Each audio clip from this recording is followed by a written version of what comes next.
Continuing our reading in the World and Thorinn by Damon Knight. Today is chapter 3, section 2. Chapter 3, section 2. Go down, said the voice. But the puzzle of how to do it. The revolving shield was a kind of door, yet there were no stairs below, not even a pole to climb. It was a door for birds, not men. Bracing himself against the slow, impalpable pressure that was trying to force him down, Thornton put his head through the hole and saw that the nearest tree ended in a crown of tangled stalks, some green, most brown and dead, against the sky 2 ells away. The glare of the skylight, so close to his face, dazzled him and made dark spots float before his eyes. He drew back, perplexed.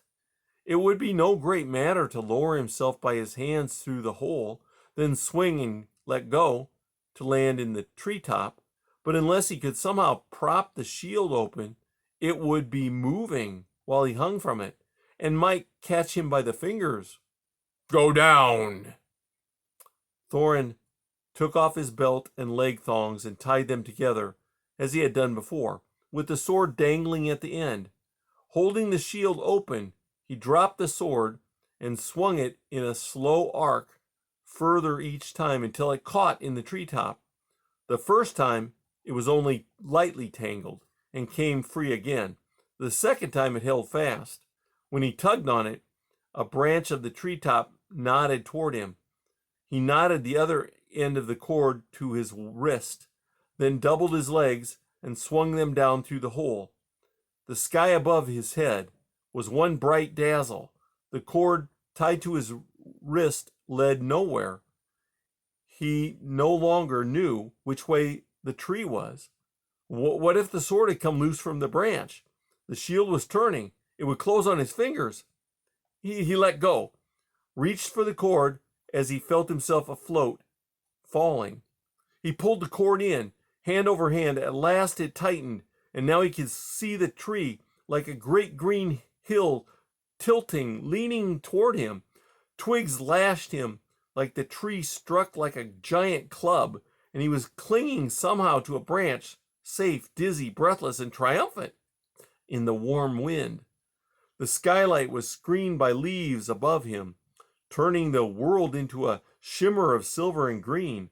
All the leaves were in the faint, constant motion. The tree itself swayed slightly, rocking Thornton back and forth as he clung to the branch. Faint and dizzy, he clambered into a more secure position atop the branch, then worked his way down along it until he could brace his back against the trunk.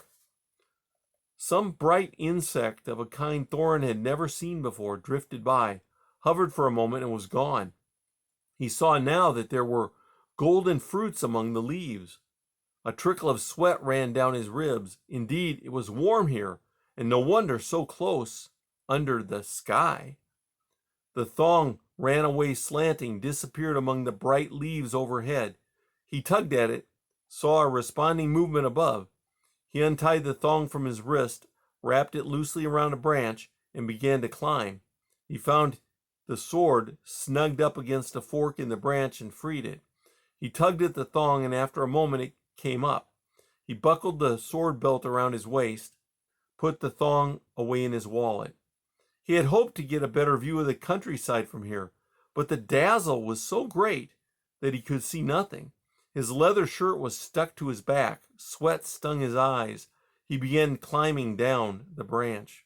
Further down, where the limbs were bigger and closer together, he was able to drop from one to another. The glare lessened rapidly, but he felt as warm as ever. He was stifling in his leather garments. He stopped where a broad limb made a convenient perch, peeled off his shirt, and felt better at once. A breeze fingered his bare chest and back. How good it felt, and what a fragrance there was in the air. The shirt was too bulky to go into his wallet. He tied the sleeves together and hung it around his neck. Then his legs began to feel all the stiffer and hotter because his body was cool and free, and he took the breeks off too and tied them around his waist. As he descended again, he began to catch glimpses of the ground through the branches. It was carpeted with vines and grass, only less green than the leaves around him. Now he began to realize how incredibly tall the tree was. He dropped from one branch to another, then the next, and still the ground receded below him. As he paused for breath, he heard a distant shrilling of voices below. He crouched, listening. There they came again, nearer, 2 piping notes. Poot, poot, poot, toot. Then a chorus that echoed them. Then a deeper voice, boom, boom, boom. Then the high voices again. He could not make out the words. From where he stood, he could see a little patch of greensward between the branches. As he watched, a flash of color crossed a corner of this patch and was gone. He was not sure what he had seen. Something flame-colored and moving, and an impression of a face tilted toward him. Startlingly near, a voice called in 2 clear notes. Boom, came the answer. Not far off, then there was the rustling in the branches below. That's the end of section 2.